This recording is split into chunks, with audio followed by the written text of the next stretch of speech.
Je me suis réveillé en sursaut, le goût du sang encore frais dans ma bouche, mais ce n'était pas le mien, c'était celui de la trahison qui m'avait étouffé dans ma dernière vie.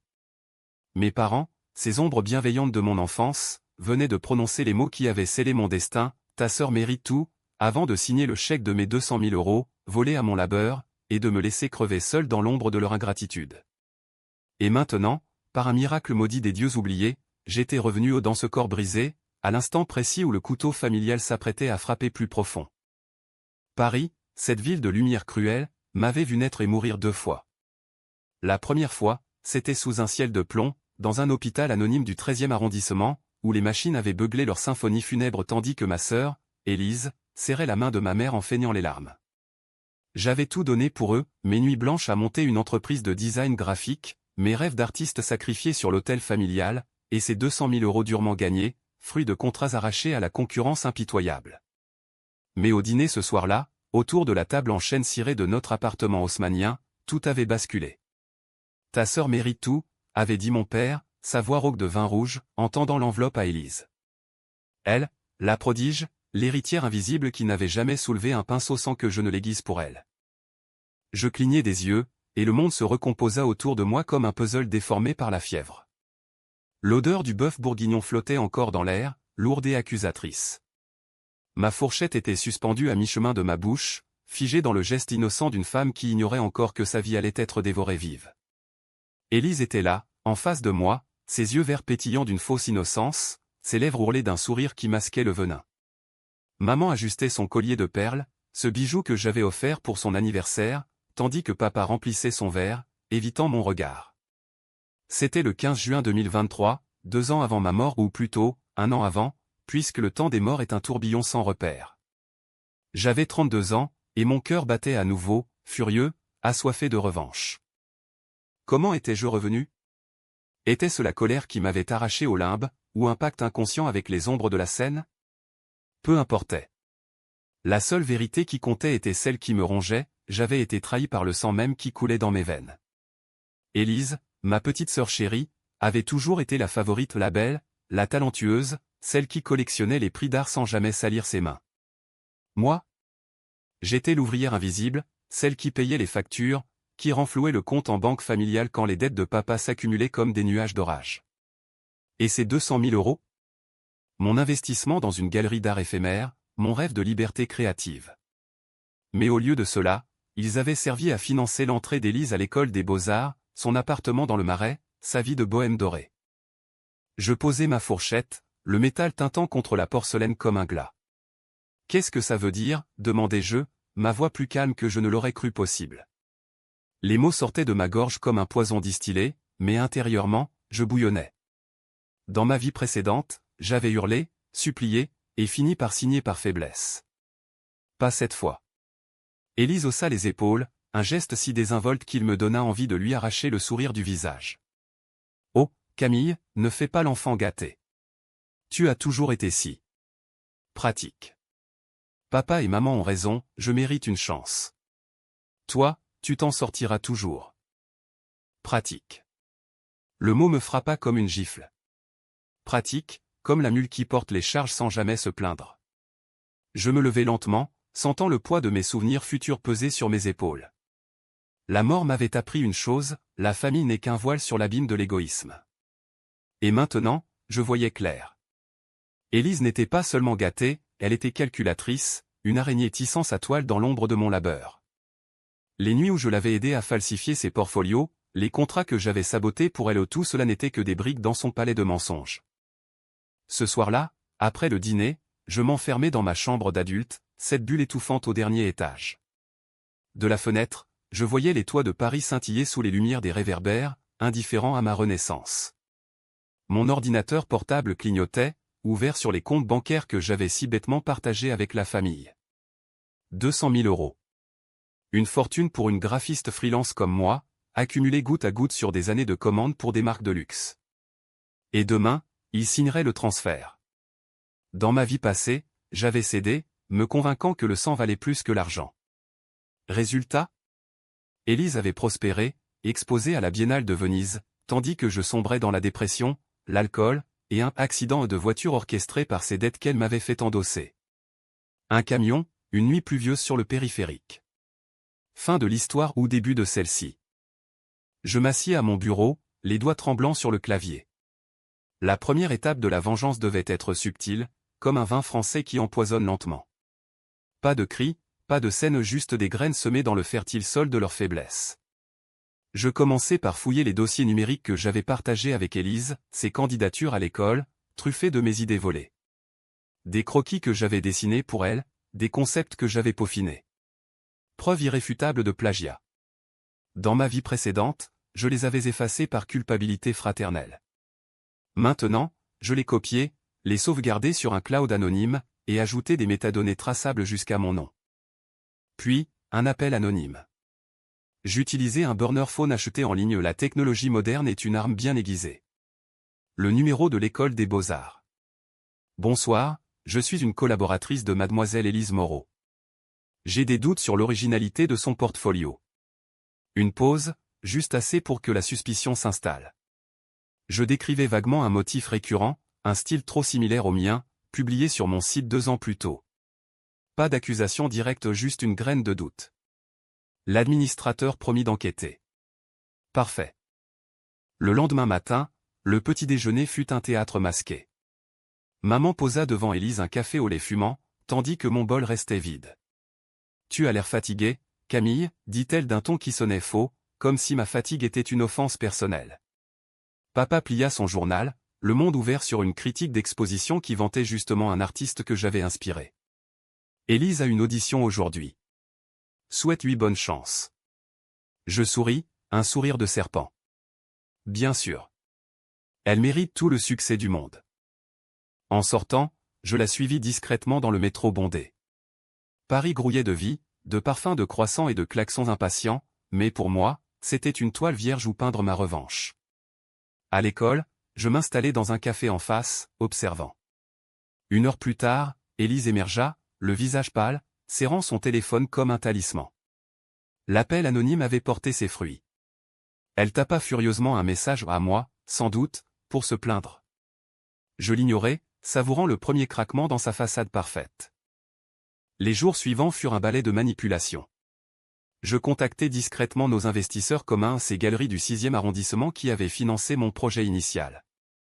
J'ai entendu des rumeurs sur Élise Moreau. Des emprunts créatifs non crédités. Des murmures, rien de plus. Mais les rumeurs à Paris se propagent comme le brouillard sur la Seine. Bientôt, un email arriva, une galerie annulait son soutien à Élise, citant « des préoccupations éthiques ». Elle me confronta ce soir-là, les yeux rougis. « C'est toi, hein? Tu es jalouse. Toujours à saboter. » Jalouse? Le mot me fit rire intérieurement. Dans ma vie passée, j'aurais nié, pleuré, réparé. Maintenant, je la regardais droit dans les yeux. Pourquoi le ferais-je, Élise? Tu mérites tout, non? Elle partit en claquant la porte, laissant derrière elle un sillage de parfums chers payés avec mon argent. Mais la vengeance n'était pas seulement froide, elle était brûlante de dilemmes. Étais-je en train de devenir comme eux? Mes nuits étaient hantées par des visions, le crash de la voiture, le métal tordu, le sang sur le bitume. Et si je tuais l'innocence en moi? Un soir, seul dans un bar du quartier latin, un verre de pastis à la main, je croisai un homme, Antoine, un avocat aux yeux sombres, qui devina mon tourment. La famille, c'est la plus belle des prisons, dit-il, sa voix un murmure de tabac et de regret. Nous parlâmes jusqu'à l'aube, et pour la première fois depuis ma renaissance, je sentis une fissure dans mon armure. Était-ce de l'amour naissant, ou une arme de plus? Antoine devint mon allié involontaire. Il connaissait les lois sur la propriété intellectuelle, les failles dans les contrats familiaux. Ensemble, nous disséquâmes les documents, les 200 000 € n'étaient pas un don, c'était un prêt que j'avais consenti, avec des clauses que papa avait ignorées dans son avidité. Un procès pourrait les ruiner, mais à quel prix? La controverse éclaterait, fille contre famille, sœur contre sœur, dans les tabloïds parisiens avides de scandales. C'est immoral, murmura Antoine un soir, nos corps enlacés dans son appartement surplombant Notre-Dame. Mais la justice laisse-t-elle toujours? La tension montait comme une marée. Élise, acculée, commença à contre-attaquer. Des messages anonymes sur mon site, accusations de vol d'idées, de harcèlement. Mes clients hésitèrent, annulant des commandes. Paris, cette vipère, mordait ses propres enfants. Un matin, maman m'appela en larmes. « Comment peux-tu faire ça à ta sœur? Elle est fragile. » « Fragile ?» J'éclatai d'un rire amer. « Et moi, maman? Qui a pensé à ma fragilité quand vous avez pris mon avenir? » Le point de non-retour arriva lors d'un gala au Louvre, où Élise présentait son œuvre Mes designs recyclés. Vêtue d'une robe noire qui épousait mes courbes comme une seconde peau, je m'approchai d'elle sous les lustres cristallins. La foule bourdonnait, critique, collectionneur, ces requins de l'art. « Félicitations, Élise, dis-je, ma voix un fil de soie tendue. » Elle se tourna, triomphante, jusqu'à ce que je glisse dans sa main une clé USB. « Regarde ça. Pour tes fans. » Sur l'écran géant, projeté par un hack discret orchestré par Antoine, apparurent les preuves, timeline, métadonnées, email volés. Le plagiat s'étalait nu, impitoyable. Les murmures devinrent un rugissement. Élise blêmie, s'effondra en sanglots théâtraux. Mais le twist haut, le twist cruel au vin de papa. Il s'avança, non pour la défendre, mais pour avouer. C'était moi. J'ai poussé Élise à emprunter tes idées. Pour la famille. Pour notre nom. Le choc me frappa comme un coup de poignard. Pas seulement Élise papa, le pilier, le patriarche, avait orchestré le vol depuis le début. Les dettes de jeu, cachées, avaient motivé le saccage de mon compte. Maman savait, bien sûr, son silence était son crime. La salle se tut, puis explosa en flash d'appareils photo. Scandale, la famille Moreau, pillard de l'intérieur. Je quittai le gala sous la pluie, Antoine à mes côtés. La vengeance était douce, mais amère. Les 200 000 € revinrent, multipliés par les dommages et intérêts. Élise fut radiée, papa arrêté pour fraude. Maman? Elle s'effondra, un infarctus la emportant dans l'indifférence. Mais moi? J'achetai la galerie que j'avais perdue, exposai mes vraies œuvres sous les applaudissements. Antoine devint plus qu'un amant, un partenaire. Pourtant, dans les nuits calmes, je me demandais, étais-je revenu pour venger, ou pour guérir? La famille brisée gisait en ruine, mais Paris, impitoyable, continuait de briller. Et moi, Camille Moreau, j'étais enfin libre, ou du moins, je le croyais. La liberté a un goût de cendre, même quand elle est saupoudrée de diamants.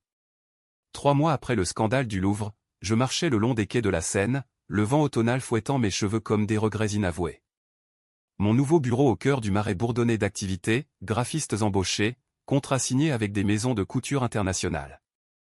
Les 500 000 € de dédommagement fruit du procès express contre papa avaient transformé mon rêve en empire. Mais chaque croquis que je validais portait l'ombre d'Élise, ses courbes trop familières, ses couleurs volées à mon âme. Antoine, ce soir-là, prépara un dîner dans son loft du 7e foie gras et vin de Bordeaux, une tentative de normalité. « Tu as gagné, Camille, dit-il, ses doigts effleurant les miens. « Gagné ?» Le mot sonnait creux. J'avais brisé la chaîne qui m'entravait, mais les anneaux rouillés laissaient des marques. « Et si j'avais détruit plus que je ne l'ai sauvé, murmurai-je, les yeux perdus dans les reflets du chandelier. Il secoua la tête, son sourire patient comme un saint laïc.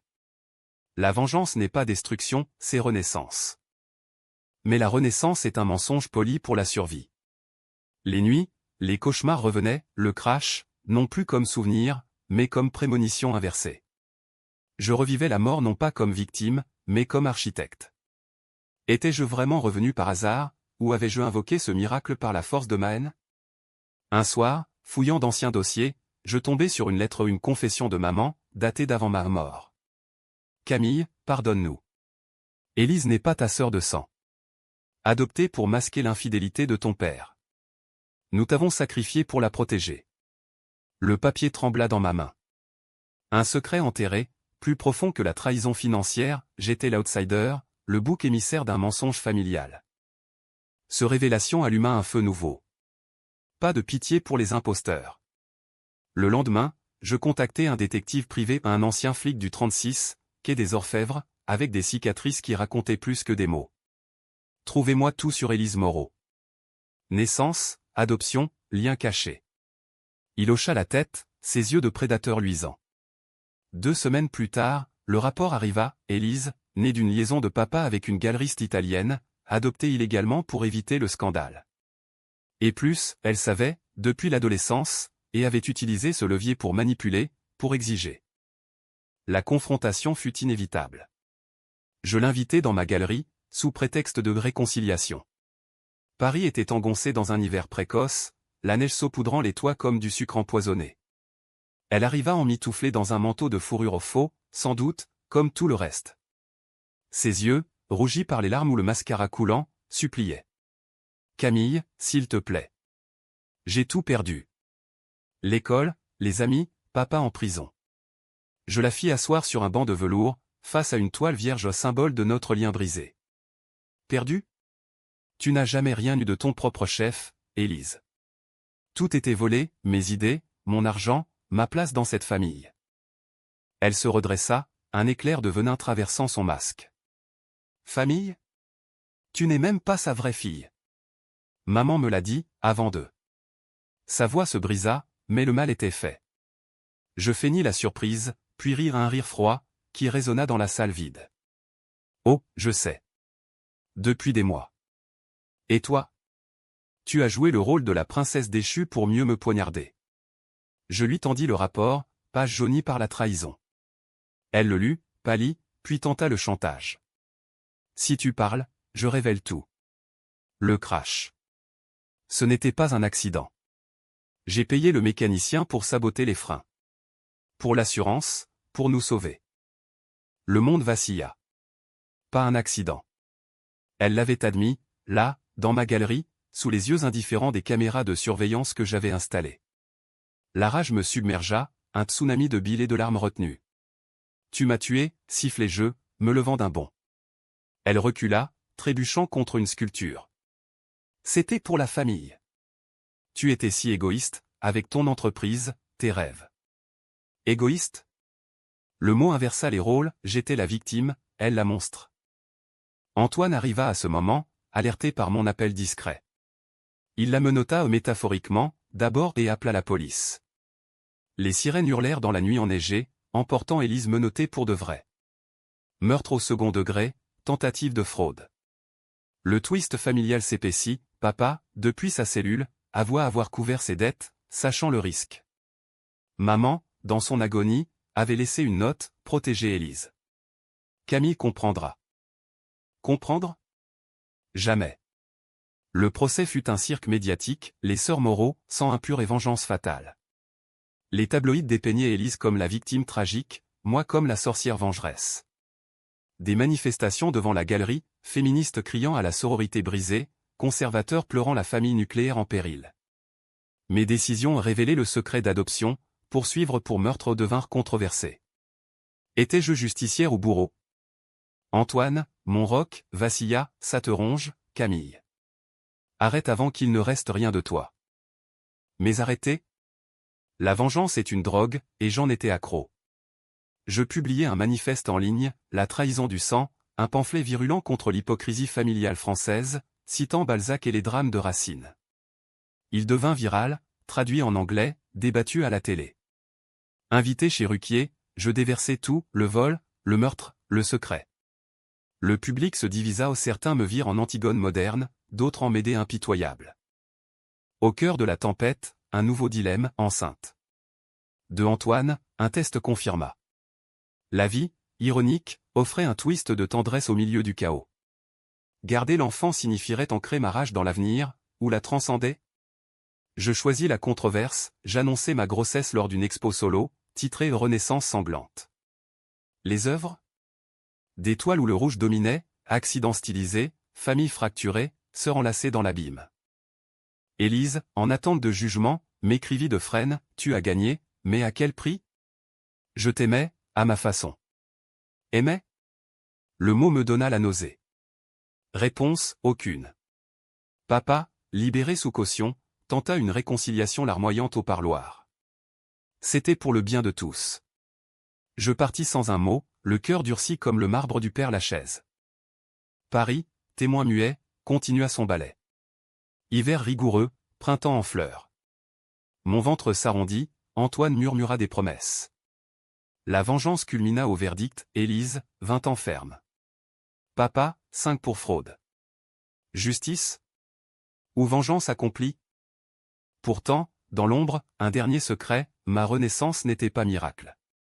Une pilule expérimentale, avalée dans ma vie précédente lors d'un essai clinique désespéré contre la dépression. Un effet secondaire rare, conscience post-mortem, boucle temporelle. J'avais su, avant de mourir, et choisi de revenir. Pas par hasard, par volonté. Libre, enfin, avec un enfant à naître. Mais la paix? Un leurre. La famille, même brisée, laisse des fantômes. Les fantômes de Paris ne dorment jamais, ils dansent dans les brumes matinales du Pont-Neuf, murmurant des secrets que les vivants préfèrent ignorer. Ma grossesse avançait, un bulbe de vie pulsant contre la tempête intérieure, tandis que la ville digérait le scandale des Moreau comme un plat trop épicé. Les journaux, avides, passaient à d'autres chairs fraîches, un ministre corrompu, une star de cinéma en déroute. Moi?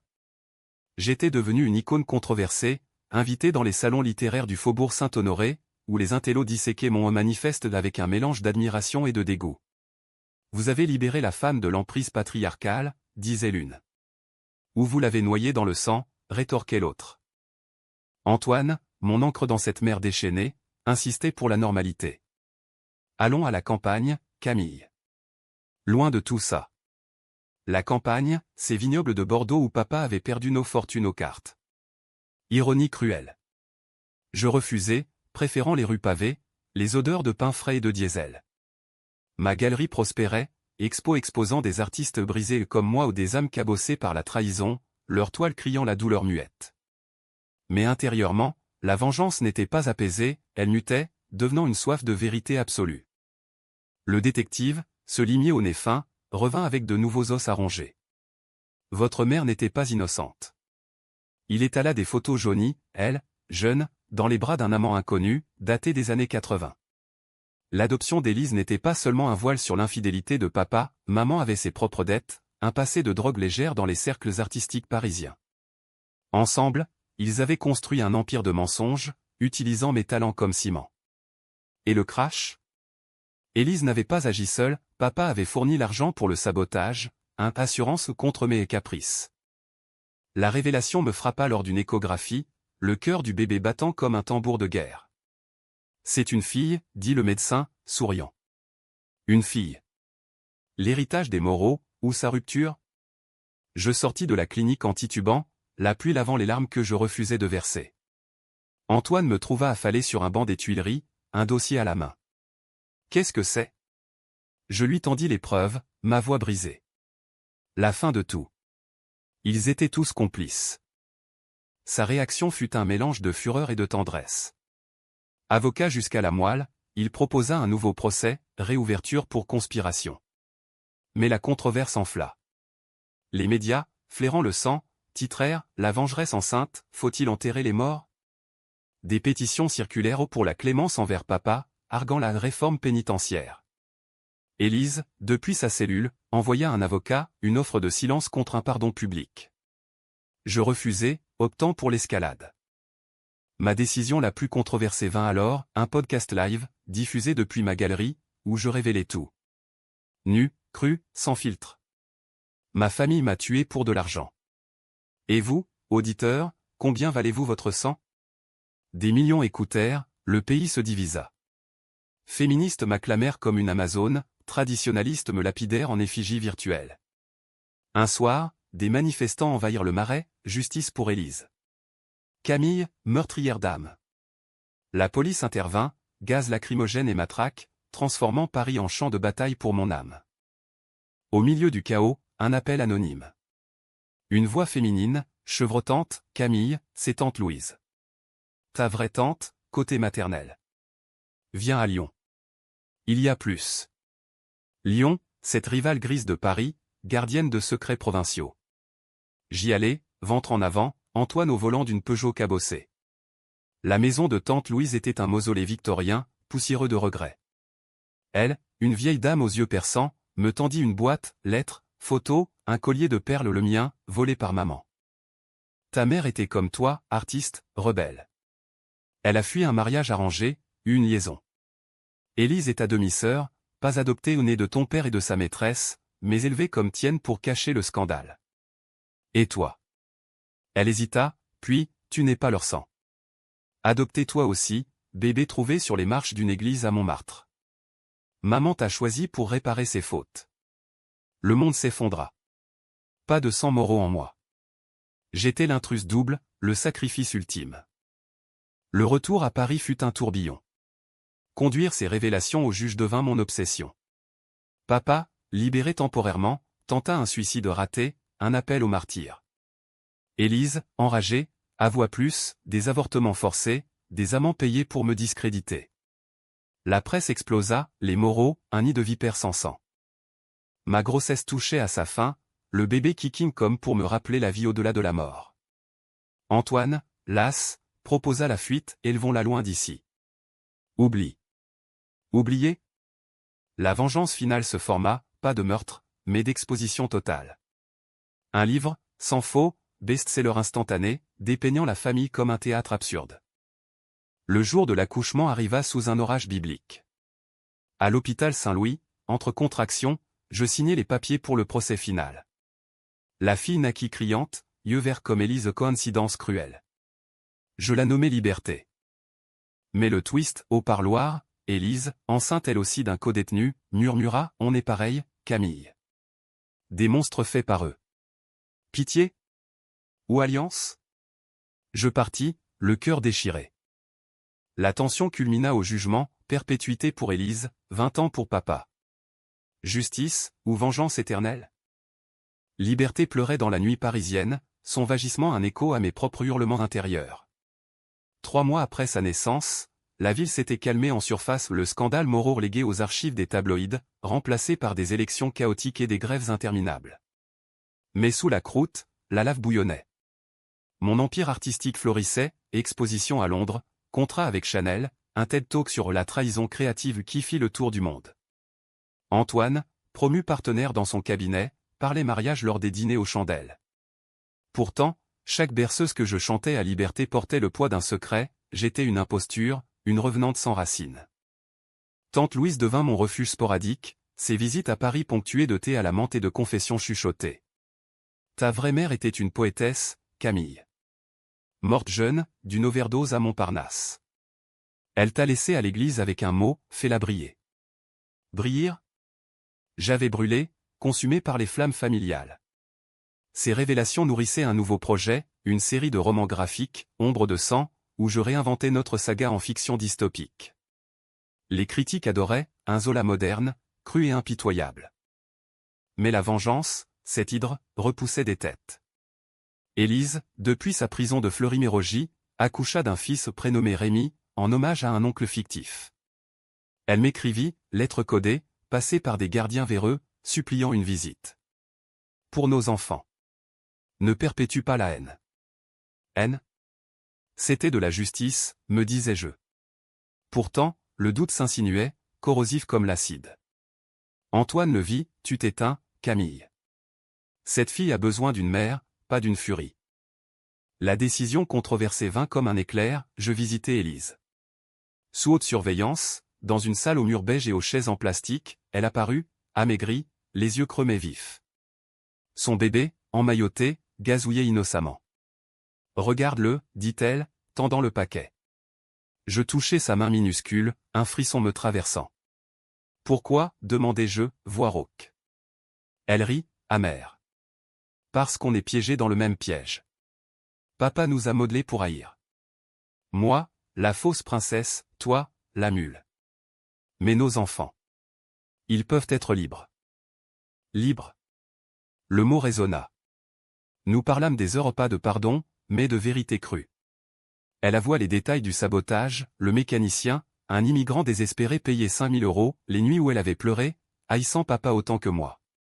Un pacte naquit, je financerai l'éducation de Rémi, anonymement, en échange de son silence sur mes crimes de vengeance, les rumeurs, les hacks. Controversé? Absolument. Aider la meurtrière de ma vie passée? Les tabloïds auraient jubilé. De retour, je confrontai les restes familiaux. Papa, vieilli en cellule, implora par avocat, laisse-moi voir la petite. Dernier vœu. Je refusai, mais envoyai une photo au flou, impersonnelle. Maman estombe au Père Lachaise devint mon hôtel païen, des fleurs fanées, des mots gravés sur une pierre, pour les mensonges qui tuent. La tension familiale ressurgit quand un cousin lointain, alerté par le livre, réclama une part de l'héritage arguant que j'étais l'intruse. Procès mineur, mais médiatisé, la revenante sans droit.